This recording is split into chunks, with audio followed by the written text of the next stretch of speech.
Hola, mi nombre es Yamil Tapia y continuando con el avance de todo lo que va a ser la ronda de problemas de lo que es balance de energía, en específico en la transferencia de cantidad de movimiento de fenómenos de transporte, ahora nos plantean el siguiente problema. Un líquido de densidad igual a 920 kilogramos sobre metro cúbico que presenta una viscosidad de 1 por 10 a la menos 3 kilogramos sobre metros por segundo fluye por una tubería recta. Entonces vamos a ir analizando el problema, ya saben, separando en dos partes. Una parte que es los datos y otra parte que va a ser el esquema. Me dice que el líquido tiene una densidad de 920 kilogramos sobre metro cúbico, una viscosidad dinámica de 1 por 10 a la menos 3. Además de eso, me está diciendo que circula por una tubería con una velocidad de 4 metros por segundo, velocidad media, y que la tubería tiene un diámetro de 0,035 metros y además de eso posee un largo de 60 metros. Esos datos lo voy a colocar encima del esquema. Un diámetro de 0,035 metros y un largo de 60 metros. Entonces, en primera instancia el problema me pide determinar las pérdidas por fricción y además de eso me pide determinar la diferencia de presión que existe entre los dos extremos de la tubería. Vamos a analizar cómo determinar las pérdidas por fricción en una tubería recta.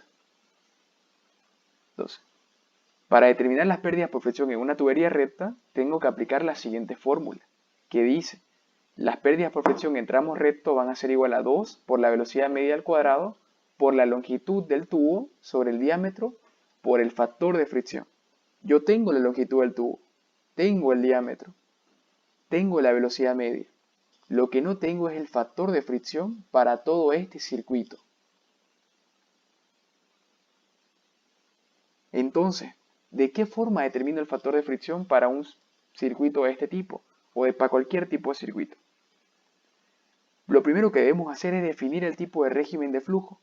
¿Cómo definimos el tipo de régimen de flujo? Exactamente, determinando el número de Reynolds.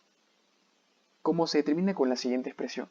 Nosotros tenemos la velocidad media del fluido dentro del circuito, tenemos la densidad, tenemos el diámetro del tubo de circulación, tenemos, y la viscosidad dinámica también.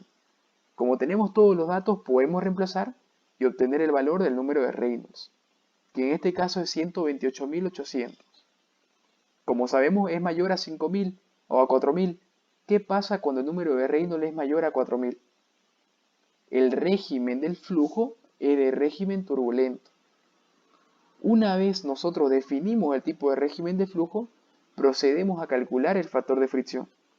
¿Cómo calculamos el factor de fricción? Con las expresiones experimentales. Nosotros sabemos que el factor de fricción para un régimen turbulento tiene la siguiente fórmula. El factor de fricción para un régimen turbulento es igual a 0,0791 sobre el número de Reynolds elevado a 0,25. En este caso, para este flujo, el número de Reynolds vale 128.800. Reemplazo y obtengo que el valor del factor de fricción es de 4,1753 por 10 a la menos 3. Entonces ya tengo todos los valores para determinar las pérdidas por fricción en todo este tramo recto. Reemplazo en la fórmula. Yo sé que la velocidad media del flujo es de 4. El largo del tubo es de 60 metros. El diámetro 0,035 y el factor de fricción 4,17 por 10 a la menos 3. Entonces, una vez nosotros procedemos a calcular, obtenemos que las pérdidas por fricción en todo este tramo, son de 229 joules sobre kilogramo. Entonces, ya está resuelto el inciso A, que me pedía determinar las pérdidas por fricción. El inciso B me pide determinar la diferencia de presiones que va a haber entre el punto 1 y el punto 2. Habla de diferencia de presiones, entonces tiene que venir a la mente la ecuación del balance macroscópico de energía mecánica, que es la siguiente para un líquido. Vamos analizando término a término de tal forma que se vaya haciendo cada vez más pequeña. ¿Qué es lo que pasa? Como nosotros vemos, entre el punto 1 y el punto 2 pasa el mismo caudal de flujo y además la densidad no varía. y el tubo no cambia de diámetro entre el punto 1 y no cambia de diámetro en el punto 1 y en el punto 2, el diámetro es el mismo. Si se cumplen esas condiciones, haciendo un balance macroscópico de materia, que es lo correcto, se demostraría que la velocidad 1 es igual a la velocidad 2, que lo pueden ver en el anterior video, ya que el diámetro no varía y la densidad no varía. Entonces, las velocidades son iguales, se simplifican. ¿Qué más se puede simplificar? Podemos simplificar la diferencia de alturas. ¿Por qué? Porque es un sistema que se encuentra en el mismo nivel, ya que está de forma horizontal. Y también podemos simplificar que el trabajo aportado por la bomba no existe o no hay. ¿Por qué? Porque entre el punto 1 y el punto 2 no hay bomba. Además de eso, no hay término de acumulación porque es un sistema en estado estacionario. Entonces me queda lo siguiente. La diferencia de presiones sobre la densidad más las pérdidas de energía por fricción van a ser igual a 0. Reemplazo los datos, que sé que la densidad vale 920 y las pérdidas 229, y obtengo que la diferencia de presiones es de menos 210.680 pascales. Y de esa forma damos por concluido el ejercicio. Pasamos al siguiente problema, que me dice, por un ensanchamiento brusco significa que el diámetro va a cambiar de tal forma que aumenta. Es decir, cuando hablamos de un ensanchamiento brusco, pasa de un diámetro pequeño a un diámetro más grande. ¿Qué es lo que me dice en este problema? Tenemos una solución acuosa con una velocidad de 1,70 metros cúbicos sobre minuto. Además de eso, me dice que el diámetro en la tubería estrecha es de 13 centímetros. Aquí en el caudal me dice que es 1,7 metros cúbicos sobre minuto. Como todo lo quiero en unidades internacionales, yo lo voy a pasar de minutos a segundos. Y me queda lo siguiente. Me da el diámetro interior de la tubería estrecha, que vamos a decir que es la parte 1 y el diámetro de la sección ancha parte 2 o punto 2. Diámetro 1 va a valer 13 centímetros, que es 0,13 metros, y el diámetro 2 va a valer 23 centímetros, que es 0,23 metros. ¿Qué es lo que me pide? Calcular el aumento de presión en atmósferas, si la densidad de la solución es de 1,009 gramos sobre centímetro cúbico. Yo esa densidad la voy a pasar a kilogramos sobre metro cúbico.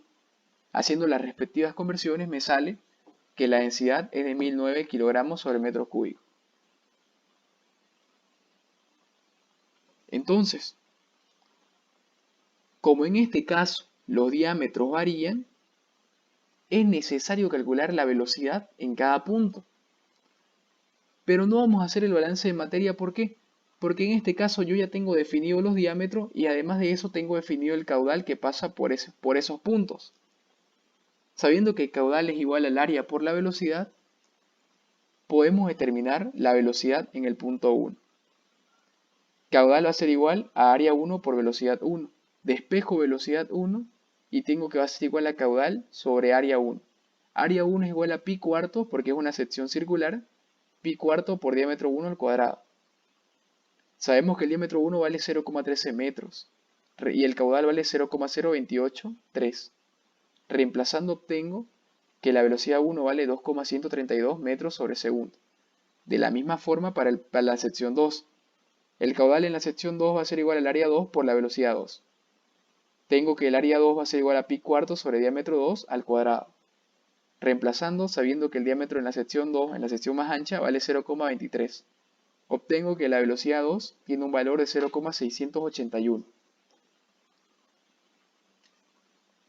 Entonces, una vez obtenemos la velocidad en cada punto, tenemos que proceder a hacer un balance macroscópico de energía mecánica.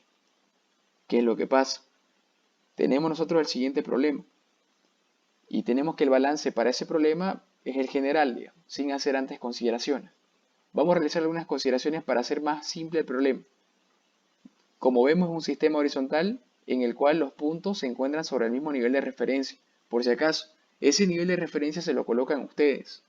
Normalmente cuando el sistema es horizontal y no hay una altura de diferencia, el nivel de referencia se coloca sobre los puntos. De tal forma que ambos, como están sobre el nivel de referencia, valen 0. Y se pueden simplificar o reemplazar. No hay trabajo aportado por la bomba porque entre el circuito, entre el punto 1 y el punto 2, no existe bomba. Y como es un sistema en estado estacionario, tampoco existe acumulación.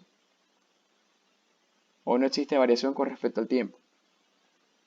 El único término que está sin definir es el término de energía de pérdidas por fricción. ¿Qué es lo que pasa? En este caso ya yo no tengo un tramo de tubería recta, que es lo que quiero que quede muy en cuenta respecto al problema anterior. En el problema anterior yo tenía un segmento de tubería recta. En este caso no. En este caso tengo un accesorio. Accesorio se le dice a todo elemento de las tuberías que no son segmentos rectos. Entre ellos se encuentran las válvulas, los ensanchamientos, la disminución de diámetro, la salida de desagüe, entre otras. Entonces, ¿cómo se calculan las pérdidas por fricción de un accesorio? Para calcular las pérdidas por fricción de un accesorio, nosotros tenemos que saber la constante de resistencia de ese accesorio. ¿Qué pasa cuando tengo un ensanchamiento brusco? Tiene una metodología para determinar esa constante de resistencia. ¿Cuál es el primer paso? El primer paso para determinar la constante de resistencia en un accesorio de tipo ensanchamiento brusco es el siguiente. Se debe calcular la relación entre el diámetro de salida y el diámetro de entrada. En este caso, diámetro 2 sobre diámetro 1.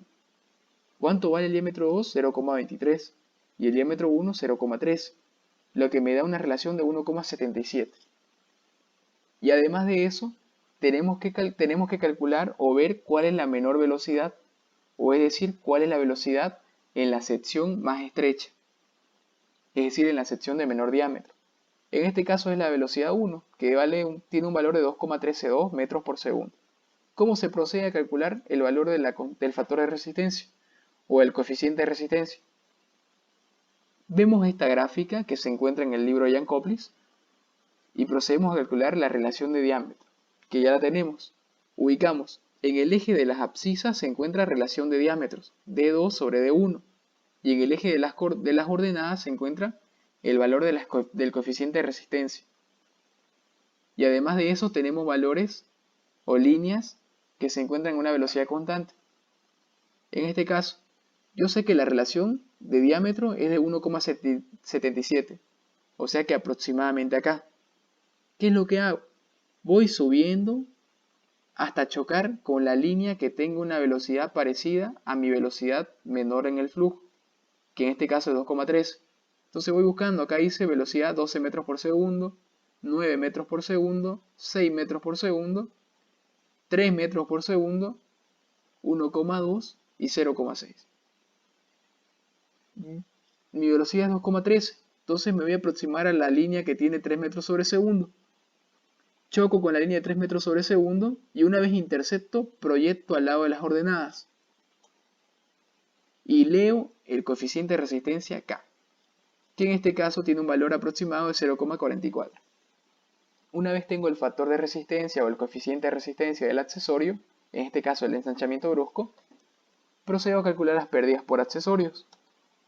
La pérdida de energía por accesorio es igual a el factor de resistencia o coeficiente de resistencia por un medio por la velocidad media al cuadrado. En este caso, la velocidad que se llega a ocupar es la velocidad mayor en el ensanchamiento. Mayor en el ensanchamiento es 2,132 metros sobre segundo. Entonces nosotros si reemplazamos eso, tenemos que el valor de K vale 0,44 y la velocidad vale 2,132 al cuadrado, que me da que presenta una pérdida por fricción de 1 Joule sobre kilogramo. Entonces, ya definimos el término de las pérdidas por fricción. Entonces podemos reemplazar en el balance de energía mecánica, que teníamos simplificado de esa forma. Como nosotros queremos saber la diferencia de presiones, esa va a ser mi incógnita. La velocidad 2 tiene un valor de 0,681 y la velocidad 1 2,3. Además de eso, las pérdidas por fricción tienen un valor de 1. Aplicando solve, obtenemos que el valor de presión 2 menos presión 1 es igual a 1050,2 pascales. Pero a mí el problema me pide determinar la diferencia de presiones en atmósferas. Yo sé que una atmósfera contiene 10, 13, 25 pascales, lo que me da que la diferencia de presiones en el ensanchamiento brusco va a ser igual a 0,01 atmósferas. Ya saben, cualquier duda que tengan me la escriben acá abajo o si no me mandan un correo que tengo adjuntado en la parte de la descripción de video. Con toda confianza.